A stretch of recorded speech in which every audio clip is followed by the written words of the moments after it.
how do you communicate it properly with them? How do they need to be communicated to? It's really about taking ownership and learning how different people communicate differently. That's probably like the most important things that I've learned in business, to be honest with you. Everyone has the good idea. It's like, how do you motivate a team? How do you communicate with them properly? That's why I read every single day.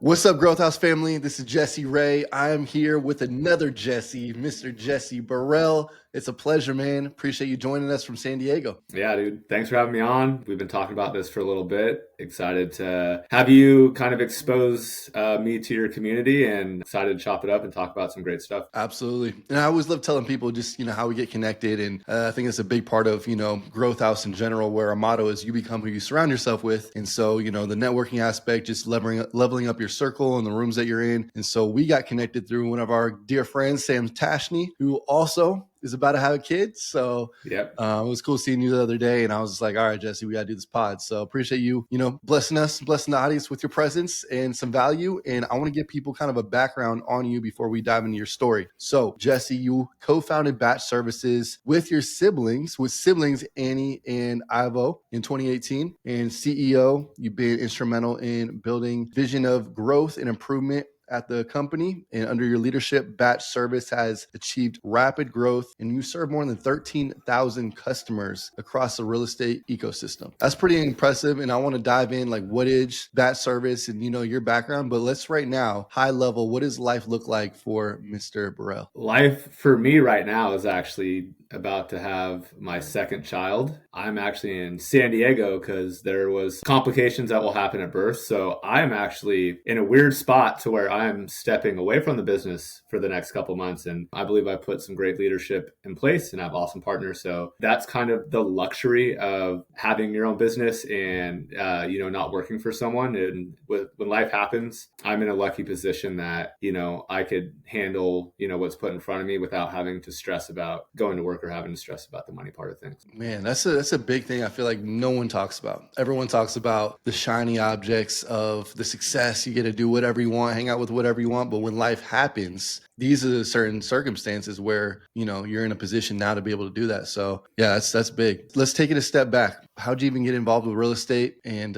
where does this journey start? This journey started in 2013. Yeah, I had a friend, you know her, Danny and Jared, Danielle Kroll. We worked at a Mexican restaurant in Scottsdale together, and we were both finishing up school, and she started working for a real estate investor. She finished before I did. She started flipping a bunch of homes from some California investor, and he was flipping, and then he had a bunch of friends from Israel that were buy and holding during that time. Obviously, the Phoenix market, in the last crash got absolutely hammered, so prices were very cheap. So he would kind of like light flip them, and then he would have a property management company. And then he even started doing, Airbnb before Airbnb was a thing. And she's just like, hey, we need to hire on some new person to kind of help us do all these things. And I came on, and I was basically the acquisition guy, is what you would call that today, where I was calling on short sales and pre-foreclosures, more on the MLS, not off market, like a lot of stuff is done today in real estate. But I was just trying to find the dude properties to flip and make money. So I kind of got to learn the process soup to nuts. I got to walk the properties. I got to understand the rehab process. It was a great year to set me up to be confident that,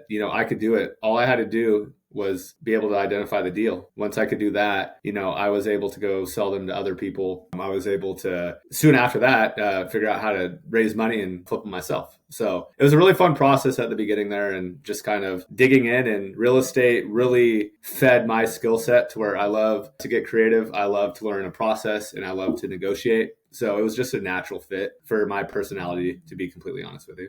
And this was while you were still working in the restaurant, or was this like, hey, I'm going all in, burn the boats, I'm all in real estate? No, I was working in a restaurant because I was just finishing up at ASU, and I was literally finishing up. So about 6 months before I was done, instead of working that restaurant job, it was kind of tough balancing working full time and getting my license and finishing school. But I saw the success that Danielle was having, and it just excited me. My favorite class at that time was small business and just like entrepreneurial classes that I was taking at the high level of real estate. Because I actually went to ASU. They had a golf program. It was a business program, but I wanted to be like a golf instructor and all this stuff. And after I did all my internships, I was like, I want to be a member at a country club, not work at one. And just the time it took to move up and just the old school ways of how they just beat you down. And it's so corporate and you didn't get paid shit. And it took forever to move up. And I was like, and I'm not a huge morning person. I don't want to get up at 4 o'clock and go to the fucking golf course. I want to wake up at 8 o'clock and go to the golf course for my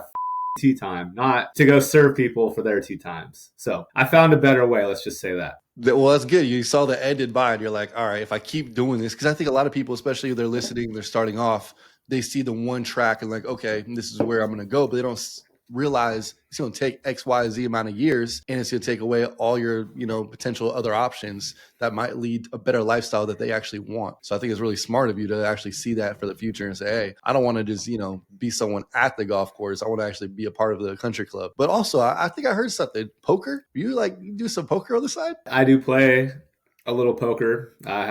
I thought while you were working in the restaurant and doing golf, you also were playing poker. Is that right? That was when I was even younger. I would do the restaurant poker. Took a break from poker for a while. It's weird because poker, like when I was 18, 19, 20, I didn't graduate college, so I was 29. So there's kind of I got an AA. 10th year senior. It was a little different because I went to school, got my associates. Then I was just working, trying to play poker, do some other things. Then I moved to Arizona, wanted to do the golf thing, and that took like 3.5 more years because a lot of credits didn't transfer. I was from Washington State originally and so on and so forth. So I kind of have like a longer academic journey. I have a bachelor's degree with like enough credits for a PhD, I suppose. So well-versed in school. A lot of people talk about, how stupid school is. I learned a lot in school. School was great to kind of give me a direction. It was great. I met some incredible people, some incredible entrepreneurs. It's been fun to watch some other guys come up and be able to stay close with them. Especially at ASU. ASU, in Washington where I was from, it wasn't there. Felt like ASU is a hotbed of just people having ideas, and in Arizona it's just hustlers and moving and shaking and got this hustle or that hustle, and getting around those people got me excited. And that's when getting into real estate, I know that first year I worked for someone, but it was really fun to always be around people that had these big goals and these big ambitions. And I'm competitive and I'm like, well, I don't think they're better than me, so I'm gonna go figure out a way to set bigger goals and have big ambitions and push myself. And I've just been grateful to be around a lot of successful people that have pushed me, taught me, mentored me. I hope I mentored them in a way too, but it's always been just surrounding myself with people that are just monsters, and it's just helped me become successful as well.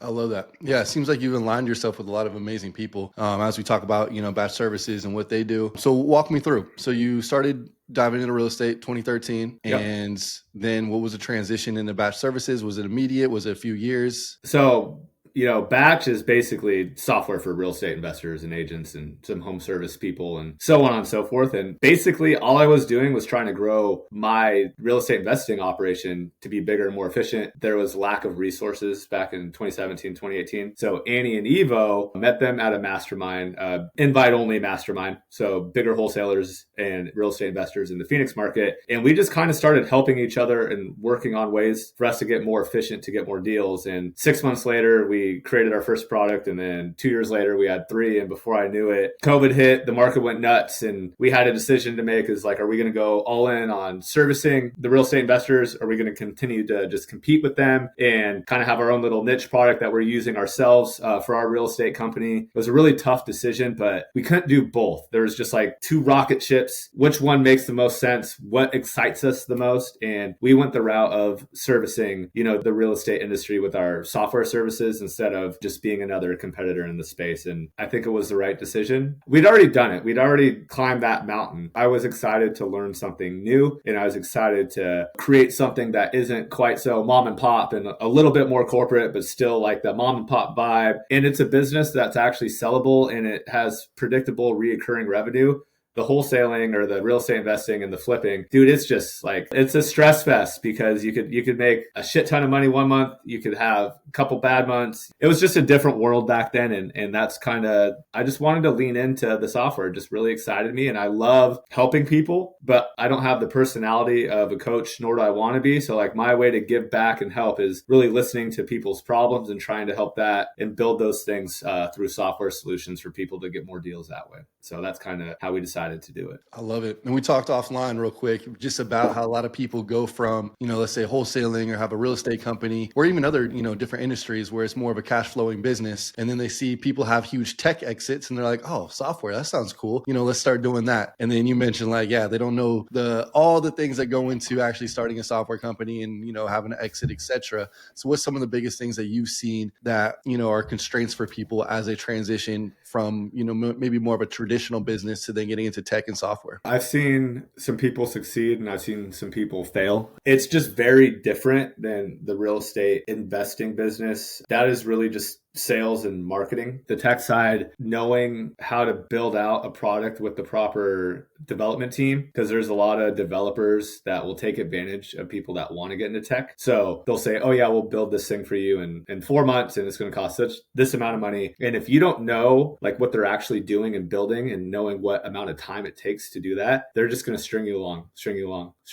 Okay, it costs more. Sorry, there's a delay. Oh, we didn't foresee this coming. And you're going to burn up all the money. You're either going to give up or it's going to take too long to where your idea has already been built by someone else and it's already getting monetized. And by the time you launch it, you're too little too late. There's a lot of good stuff with AI now to where you can kind of develop stuff a little bit quicker. But, last 2, 3, 4 years, I've seen a lot of people fail because they're taken advantage of by overseas development. And a lot of people want to cheap out. It's just building something is expensive, especially in the tech side. That's why most people raise a shit ton of money to do that, because there is a huge burn rate to get there. So unless you get really lucky like we did and we're at the right place at the right time, we're already successful entrepreneurs and we're able to just really get into that market and able to be profitable at the very beginning. That just is so atypical for us being a bootstrap company and doing it that way. And I know there was a lot of luck involved, but we took advantage of the luck that we had and made a lot of really good decisions. But at the same time, not everyone's going to have that opportunity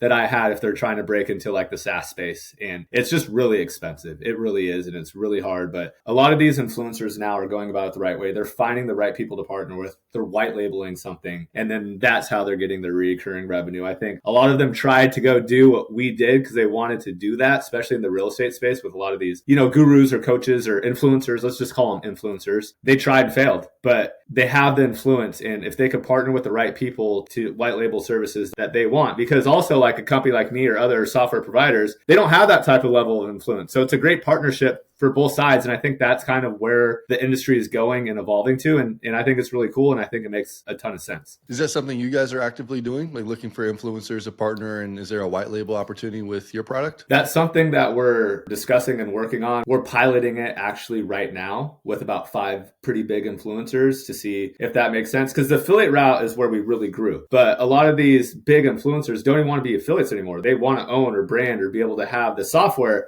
So it's changed. We're pivoting with the way the industry is going and the way these big, really massive influencers want to do business. And we're actually personally testing it out. We just literally this week, next week, we're rolling it out to, we have about 5 people that we believe that have that influence that can make an impact. And we want to see if it makes sense for us long-term to continue to develop and lean into this. Like, does it work for our margin too? Does it work for their margin? Is it going to work together? So I think we put together the right modeling for them to be successful and for us too, because there's no better leverage than technology that I already own and licensing it to someone else and them selling it and me not paying for marketing. And they also don't want to spend all that money to the $20 million I've spent over the last 4 years to build these products. It's a win-win. Honestly, I'm really, really excited. That's awesome. Obviously, you don't have to mention names, but just like, how do you know who to partner with? Like, what do you look for? I look for people that want this to be a core part of their business strategy. So people that are coaches, but people that truly care about seeing the success of their students, because I know the product we've created. But knowing it's not just like a side hustle for them, it's a core part of like one of their big pillars in their education or wholesale space or whatever. It's a big pillar for them to be a part of their money that they're looking to make over the next 12, 24, 36 months. Is because like if they're licensing it from us and they're being successful and it's branded to them, they could bundle all of that education platform together and sell it. So like they could have a sellable business now too, besides just the education. It's like, hey, no, I have this technology with it. There's recurring revenue. It works. My students have success with it. I think we're going to see in the real estate investing space, some of these big influencers, we may see some like roll-ups or PE exits, or I could see in the next 2, 3, 4 years,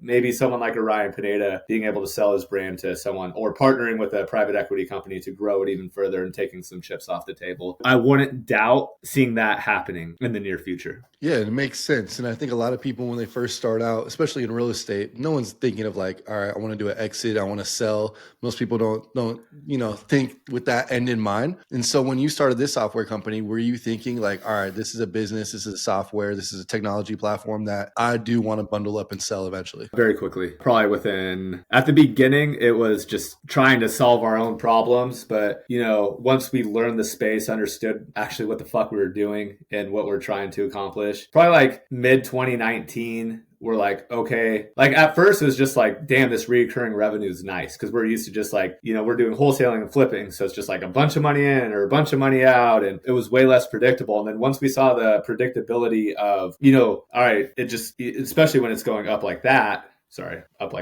your monthly amount of money we're taking home every month just keeps going up because it's just more customers, instead of did we get a big deal or a small deal, or did the flip produce a ton of profit or a little bit of profit? It was just a lot more predictable. So like for me, I was like, man, this is really cool. And then once I realized that people wanted to buy businesses like this, then we were much more intentional with what we were trying to accomplish and how we were trying to do everything, knowing that there will be an exit one day. I hope, that one day we're in a pretty good place to where hopefully that's in the next couple of years. I think we'll have a real opportunity to find a really good partner and just continue to build that batch brand and have some more money behind it. Because as I said, we are a bootstrap company.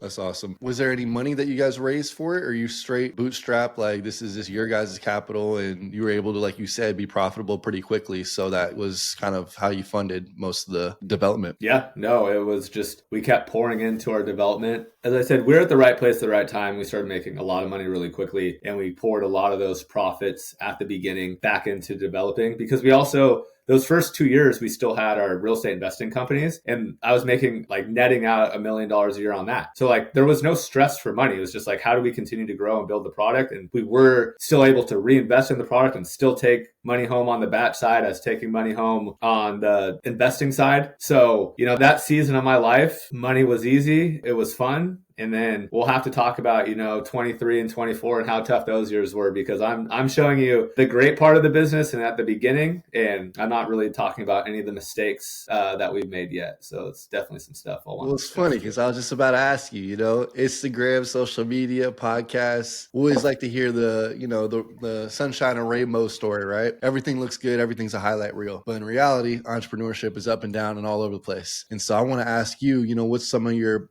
biggest L's, learning lessons that you've had throughout this journey?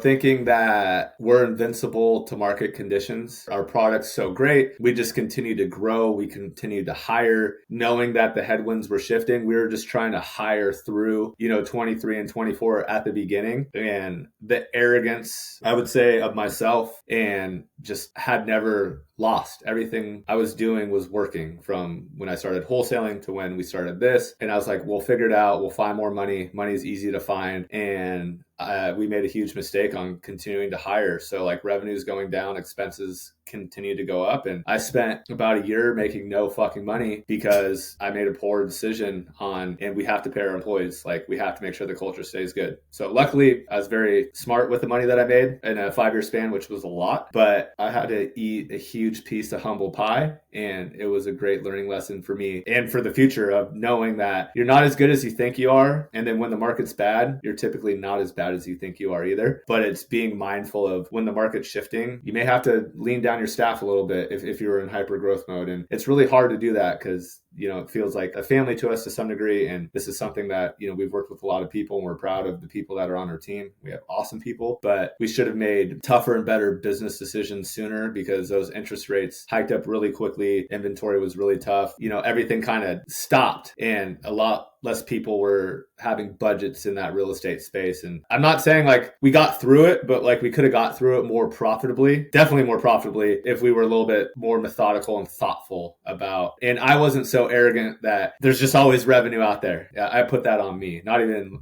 my partners. I'm the CEO of the company, and I pushed for it, and they followed my lead, and I definitely up pretty bad, and it cost me some money for sure. It definitely did. How was that personally? Because that's got to be tough, obviously, as a company, but then personally going through that, and like you said, kind of having maybe an ego check. How was that? How did you kind of deal with that? It was interesting. I think it was actually harder on my partners than it was on me. I'm just forever optimistic. I was like, this next thing is gonna work. Oh, that, like, this next one will, like, we'll get it. The revenue will start coming back. And I had to stay positive. I had to believe. Like, we had to make some tough decisions. We had to let some people go. We had to look at all of our vendors. We had to get very creative to do all the things that we needed to do to sustain, this rough patch just in the ecosystem of America and software, especially in real estate. No one was growing. If you didn't shrink by more than 10, 15, 20% for a lot of these companies, it was a success. So it was trying to listen to everyone else and their problems, but I still felt like, I kind of up, but I also still just powered through it with optimism and knowing that we've just done too many good things that it will turn around. And just because the revenue isn't following like all the good stuff that we're doing and all the great stuff we're putting into our products, I just had to trust the process, and we just had to figure out how to get a little bit leaner and a little bit more profitable until, we could start seeing that other side. And luckily about Q4 of 24, revenue started to start coming back up, because all of 23 is just a slow decline down. It was nothing drastic, but it's just the beginning of 23, we kept trying to hire as revenue was going down. And that's where the big mistake happened. Just assuming that it would just be a blip. We'd find new revenue. It would be easy. And it definitely wasn't. Seems like that's a common theme among a lot of people that have large companies that are in that hyper growth mode,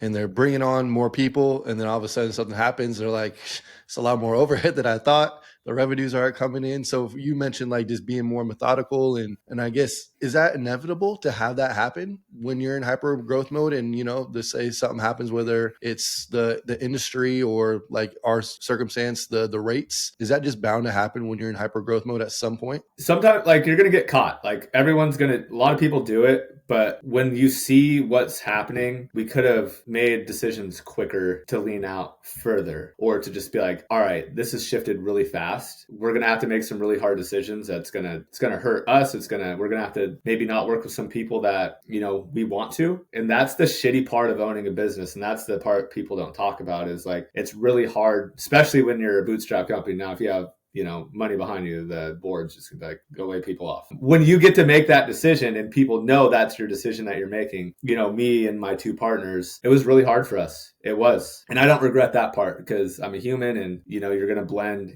personal and professional sometimes. And it cost me money. I knew it cost me money, but we decided to do it that way. And we were hoping that we could power through it before we had to lay some more people off, because we're in such a hyper growth mode. We went from zero, I haven't really talked any numbers, but we went from $0 to $30 million in revenue in less than 30 months. So, and then we went from 0 to 250 people in our organization in less than 3 years. And we probably could have hired a little bit slower, as we hired what people were telling us to hire and what we thought mentors wanted us to do. If I could do that part all over again, hire more people that you can measure on how they help generate revenue, not just how they fit seats. Because if you keep hiring more people, then there's more middle management, and more middle management. It's just more dead weight of like paying people to just manage people. And that was definitely probably like our biggest mistake, is like we had a lot of people that we hired that were like, oh, I need all these things. And we're just like, oh yeah, sure. Because, we'd never owned a software company before. We're learning as we go too. Now it's like, I'm like, how is this person going to help us make more money? And how are they going to be impactful and how can we measure them? And if no one could give me an answer for that, I'm like, we don't need them then. So would you say you're the visionary for the company? Yes. I definitely cast that vision to the company. I would say Evo, my other partner, is definitely, me and him are both visionary on like the product roadmap. He's thought of some great products and features that we built. I have as well. And then Annie, his sister, she's like the back end beast that just helps us, all the stupid shit and ideas that we have, she helps us stay focused on that and manages the HR and the finances and makes sure that we're not making bad decisions. And she's really been so instrumental to letting us be geniuses where we're at, and then she could be a genius where she's at. And that's in the fine details. That's in how do we onboard people properly? She's just like, it has to be the three of us, because if it was just me and Evo, her brother, it would be chaos everywhere, just absolute chaos. And if they didn't have me, they wouldn't have that culture builder and that real visionary. And if we didn't have him, Evo's like the blend of me and her together, of like putting it all. So we're very lucky to just like I've seen partnerships be good and bad. I had a partnership beforehand that didn't work out with Danny and Jared. And that's because we didn't really know each other's roles and know it was good. So like when I did this again, we didn't really truly partner on everything until we had been doing this for a year. Like it was just kind of like feeling it out. We're not doing everything together. We still have some stuff separate, because it's really stupid to get in, like a marriage fast or partnership fast, and you have all this operating agreements. And we want to make sure that we complemented each other properly, because if you partner with someone that has a similar skill set to you, someone is going to end up doing something that they don't like to do, and the partnership's inevitably going to fail. So good. And let's stay right here with the partnerships, because I think that's something that, a lot of people, myself included, I'm now like, okay, I got to stop being this solopreneur. Obviously I have, contractors and a couple assistants, but to actually grow my business, build my team, and especially if you're doing, software tech company, you want to have that team around you. How do you find the right people? And maybe even tactically, like, hey, here's something that I made sure, before I partnered and had the operating agreements, that this is what I did to test to see if we're going to work well together. Definitely like date before you get married. So it's like, if you feel like you found someone, put together like a 6-month or a year agreement of like, hey, this is what we're expected. This is what we're going to do. This is how profits or money is going to be split or shared or blah, blah, blah. See if it works. Read Rocket Fuel, also another great book. It talks about visionaries and integrators. And it goes back to what I said. Find someone that complements you. Find someone that has a skill set that really is your weaknesses. Because if you have very similar skill sets, someone's going to have to bow down to someone else because someone may be better. Like if you both do sales and marketing, they're not a partner, they're a friend or a collaborator, someone you should work with. Andy and Evo are integrators through and through. I hate doing a project. I am 10. What's Dan Martell? Is it the 10-80-10? Is like, dude, I'll vision forecast that first 10. I will give a very detailed little one pager on exactly what I'm trying to get accomplished. Whoever is doing that is doing the next 80%, and I'm cleaning up the last 10, and we're getting that to market. If it's, sales strategy, if it's a new product feature, if it's this, that, or the other, I live my life by that. I am 10-80-10, and Annie and Evo are sometimes the 10 and the 80, but a lot of time they're that 80, and they do it. And I have a lot of employees that do the 80 that are incredible. We have a great leadership team. So I've been very fortunate to have people let me be great at where I'm great at, and know that I'm not going to take a fucking note in a meeting. Know that I'm not going to be super detail oriented with that note taking. I will rip apart everything that needs to be ripped apart, but like they know my strengths and weaknesses, and they let me lean into those. And then I get to focus on stuff that I enjoy doing and I'm impactful in the majority of the time. And sometimes I have to go do shit I don't want to do because maybe I didn't do the greatest job of explaining what I was trying to accomplish. And then I don't really try to get mad at the team or make someone feel bad. I'm like, hey, maybe I'm just seeing a little bit differently. Don't take this personally, but I've been doing this for a long time. Like for our customer journey, for example, of like our trial customer journey, I was just like, there's a few things that I think I could be helpful just being in this space and doing all the flipping and knowing the wholesaler and being new at it. Let me just add some flavor to it. So instead of trying to make someone feel bad because they didn't do a bad job, I could just help make it a little bit better. And those are some of the places that I try and be helpful at. I love it. It seems like you're very much like you take a lot of accountability. Like, hey, I could have done this better when, our situation wasn't like you're talking about your L that you took and then you were able to get the revenue back up. Is that something you've always kind of innately been in you where, all right, this is my fault as a CEO? Or is that something that you're like, man, I really got to step up and be the leader? It's something I learned. I mean, maybe always, I don't know. I'd have to really look back. I always felt like I put a lot of pressure on myself playing sports growing up and playing golf, playing poker. I liked my individual sports. I also liked my team sports, but I was typically one of the better people on my team. So I would put a lot of pressure on myself. But as I became an entrepreneur and became a business owner and actually having employees and then really having a lot of employees when we started the software company, I really just read a lot on, what's expected. And, Extreme Ownership was a book that meant a lot to me on just like really owning it. And like, dude, you could always find someone to blame. But at the end of the day, what could have I done better? Where did I fail? And if someone did fail and they failed, it's on them, how do you communicate it properly with them how do they need to be communicated to? It's really about taking ownership and learning how different people communicate differently. That's probably like the most important things that I've learned in business, to be honest with you. Everyone has the good idea. It's like, how do you motivate a team? How do you communicate with them properly? And if I can't hold myself to the highest standard, how the can I expect to hold someone else to it? And that's why, I got in shape. That's why I read every single day. Like, I want to be that example for my team, to where they can't look at me and be like, he doesn't do it every day. I am that person. I am that person that's going to motivate you. And I am that person that's going to hold you accountable, because people say I'm hard on them. I'm like, imagine how I am on myself. Like, I am not that hard on you. You just aren't that hard on yourself. You don't see what I see in you, and try and pull that greatness out of people. That's my favorite shit now, is really that. Walk me through, because you mentioned kind of like some of the habits you read every day. What is that? Do you have a morning routine? Is that something that's really instrumental in your life? Or, how do you, I guess, do these habits every day? Yeah. So I am really, really good at a few things. I'm good at leveraging things I want to do what I want. So on the personal side, I wanted to lose weight. So hired a trainer. Okay, well, that kind of worked. So how do I lose weight faster? Hire a nutritionist. So I hired a nutritionist. She macros all my meals out for me, makes them for a month. And she's like, okay, I don't have time to do this. And I was like, well, I don't want to do it. Like, I got to work, and I'm busy, and I have a kid, and I have a wife. I have a very loving mother that I was fortunate enough to retire, to where I had this lady come train my mom on how to cook all the stuff, how to build out the macros. And my mom does that for over 2 years now. I have all my meals. We have a Google Doc, let her know what I want. She makes sure that I'm good. And, a couple days a week, she brings my meals by for lunch and dinner, breakfast. I have a couple I choose from, so I do myself. And then, have a trainer. Now, obviously, I don't have a trainer in San Diego, but he still builds all my plans for me. Like, I try to make it to where everything's put in front of me. All I have to do is just go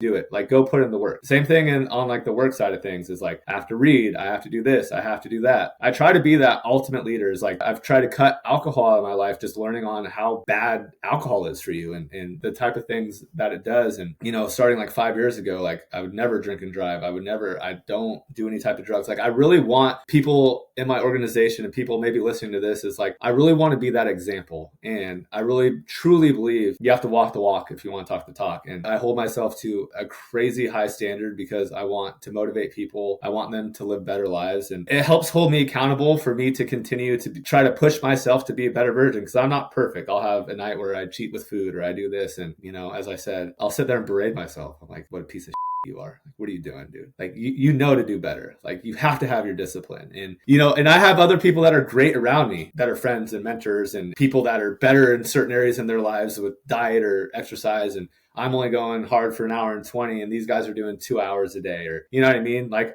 Devin, Devin is in really good shape too. And I think, he knows that he saw me when I was 240. Now, my abs may or may not look better than his. That's an argument that, we could put on social media, but he was someone that really inspired me, and he was rooting for me. And that's why I still post the one thing I do, I don't do a lot of social media, but every day I post dues paid. Like, dues have been paid. I paid my reading dues. I've paid, like, I have a whole habit tracker of like what needs to be done every day. And I've been doing that for 3 years. So to be honest, if someone wants to become more successful, it's like, figure out how people could help you do things you don't want to do, make it really simple. And then the truth of it is, it's really fucking boring. But like, the crazy successes comes from being disciplined and doing the same shit over and over, both in your personal and professional life. Like, can I do more boring shit longer than you? That's what's going to make me more successful. People just don't want to hear it. That's so true. Man, this is so good. And as we wrap up, first of all, if you want to see Jesse in his mirror selfies showing off the abs, go follow him on Instagram.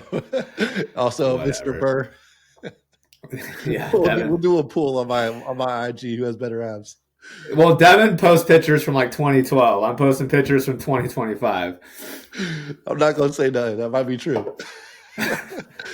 Jesse, what continues to drive you, man? Because obviously you mentioned you're really hard on yourself, and I think a lot of entrepreneurs are that way, where they're like, they just expect so much, right? And I think some people really lead with like dark energy or dark motivation, or some are like, no, more of that, I guess, light. What kind of drives you right now? I have both. When it's tough and I'm not feeling it, I've been told, I graduated high school a year late. It took me a long time to actually get through getting my bachelor's degree. And I've had a lot of people, throughout my 20s talk to my face and behind my back about how I wouldn't make nothing, how I was a loser, how, just untapped potential, and like, this guy just doesn't get it. And I was just like, if I have to dig deep, I could dig into some of that stuff of just all the people that, you know, didn't believe in me. That just helps temporarily. Honestly, it has to come within. I just want to be fucking great. And I'm hyper competitive. And back to like the working out and, you know, the consistency in business, like this is probably horrible to say, but it's my mental makeup. You know, I'll walk around and I'm proud of how hard I work to how I look and how successful I am. And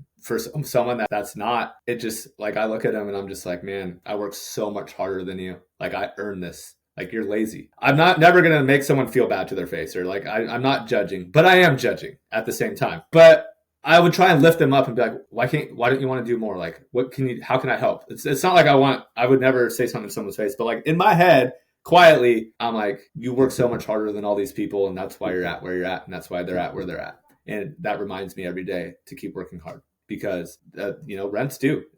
Dues need to be paid every day. Like nothing is given to you. Like when you start slacking, someone else is going to be working harder than you. And I just try to stay in that mindset of like, it's never good enough, but also knowing that how hard I work and the sacrifices I make on not going out or by not eating that cheat meal or not doing that, that's where all that praise of everyone is like, oh my God, you look good. I'm like, man, you have no idea how hard I have to work to look like this or to have this success or to have these millions of dollars. Like everyone wants it. No one wants to really do what it takes to get there. That's the sad truth for you guys that are listening. It's really hard. A lot of discipline, a lot of sacrificing. A lot of your friends are going to be like wanting to have all the fun and you have to say no to it. And then you have to work even harder and do it over and over and over again. And then one day you're going to put your head up and everyone's going to tell you how great you are. And then you got to put it back down and say, I'm not great enough and go do it more. Well, no, that's so true. And I'm excited for once you have the exit because it's inevitable that you're going to have an amazing exit. What do you think is next after that? Have you ever thought that?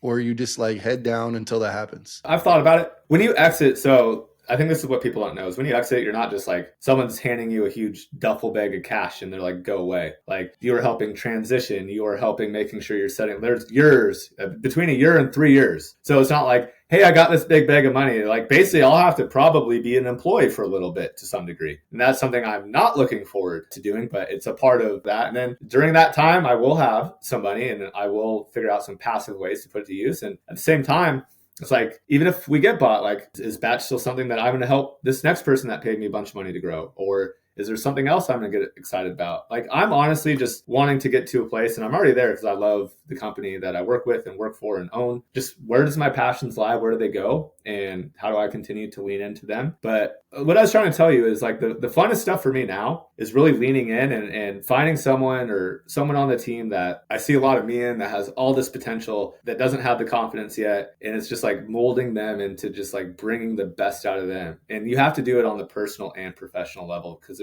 they're so blended together. Like you can't be great personally and bad professionally, or you can't be great professionally and just a huge piece of shit personally, or not disciplined at all personally. You could be a little bit better in one or the other, but typically like when you get both sides firing on all cylinders, it's just crazy to see people's confidence and success. And that's what really fills my cup up now is really just seeing potential in people and trying to pull that out of them. Like it's just fun for me. It's something I've always enjoyed doing.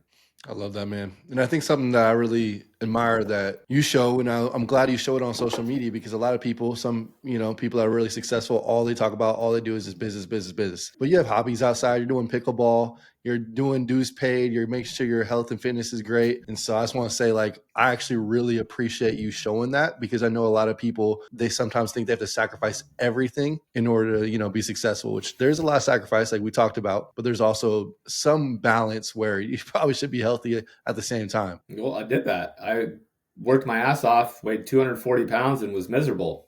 I was like, this isn't very fun. When I started the journey, we didn't really talk about this, I wasn't in like great shape. I've been in great shape multiple times, but I literally just worked and ate like shit and worked because I'd never had money and started making a bunch of money. And I was I wouldn't say most unhappy I've ever been, because I know people will say that's bullshit. I had a bunch of money. I could buy a bunch of stuff, eat a bunch of good meals. But like, I was embarrassed how I looked. I was embarrassed to even go on a vacation and take my shirt off. Like, I had all this money and I didn't want to spend it on like going to do fun shit because I was fat, out of shape, and embarrassed of how I looked. I felt like I was in even worse than being broke, because broke, I just couldn't do it. It just was like, man, I was so unbalanced. And now it's like I have friends and colleagues and people that just still want to just grow their business like crazy. And it is just their number one priority. That's not me. If they want to make more money than me, that's your prerogative. But to me, I want a balance of being able to work hard and also the balance of being able to spend time with my family and do fun shit that makes me happy. And if that sacrifices a little bit of money, that's just something I'm okay with. But to each is your own. I don't think what I'm doing is right or wrong. It's just for me, this is what makes me the happiest and most fulfilled. And everyone's different. I love that.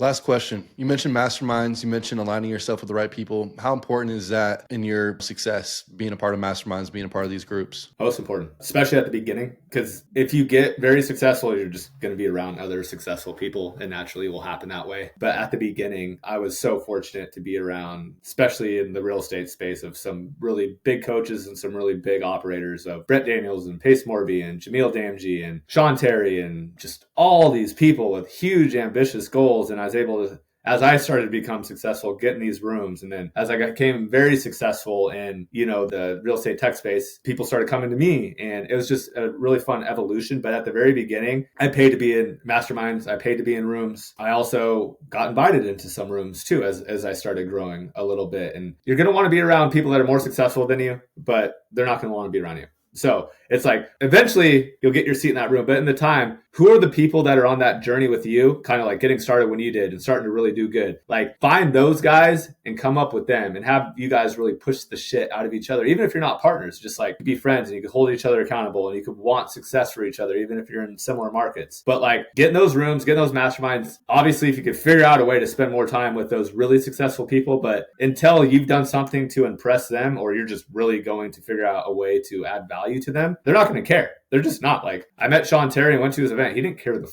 Jesse Burrell was. Now he knows me personally. I have his phone number and we've done business together, but he doesn't owe shit to me. Like I had to go prove myself, but I had a bunch of other ambitious people around me that were on the come up that I was right next to going to those masterminds, going and learning and going and doing that stuff. So it's kind of a two-pronged approach, in my opinion, is find the people that are kind of in that like growth phase that you're in that season of life that you're in and go do all that shit together. But at the same time, try and get in those rooms of people that you look up to and see and listen to some of those nuggets that they're going to give you, because they're not going to give you a bunch of time. They're going to give you time in that room that day. They're not going to want to answer your phone call or give you their number. Like they're not, dude. They have their circle. They have the people that they're looking up to too, trying to get better. They're not just trying to help everyone. Like people are trying to get better too. So it's just food for thought. That's probably one of the best breakdowns. I love that. And the two-prong approach by your circle of people that are kind of at your level looking to grow. And then also one of my favorite quotes is get into rooms where your dreams are their reality. And yeah it's going to be harder to do, but figure out some way you can provide value. I'm curious real quick, what's something that you did as you were on the come up to provide value to people that you're like, all right, I don't know, they're 5 chapters ahead of me? Honestly, I just because when you get in those rooms or you pay to get in those rooms,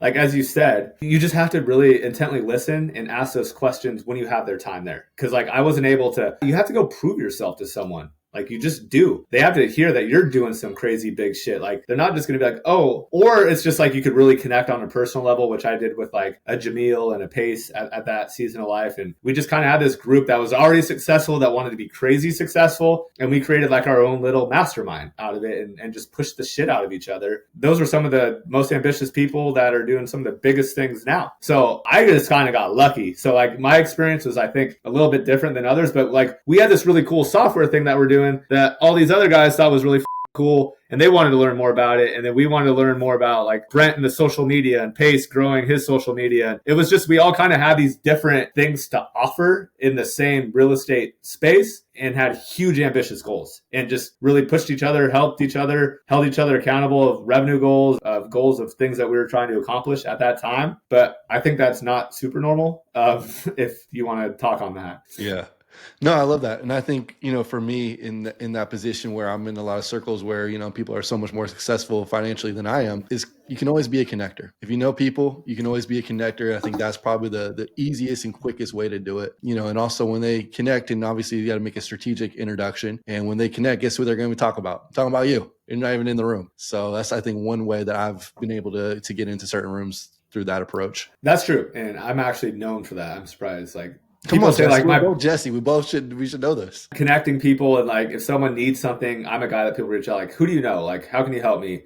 I was even like that when I was in real estate. Like I had all the home inspectors, I had all this guy and that guy, to where it's like was able to always help and connect. And I was always open to sharing my resources, or if someone is struggling something, I know the person to connect them to. So I guess that has definitely helped me like have a lot of people that will take my phone calls and that, trust me, because like if I call and need help or want someone to be helped, that go-giver mentality is something that's stuck with me from very early in my entrepreneurial journey. And I think that's a huge part of your business and your success too. And, thank you for bringing that up, because that is definitely a way to get further in some rooms and get in some rooms that you may not be able to get into. So well said. Well, we're a go-giving community. We want to provide value to you. Some people are going to reach out. No one's going to reach out and say, hey, Jesse, can I pick your brain? They're not part of our community if they do. So what's something small or something big that we can provide some kind of value to you when we reach out and want to connect with you? I don't know. It's a great question. Just got some personal shit going on. So just, prayers for my daughter, honestly. That's it. That's all I need right now.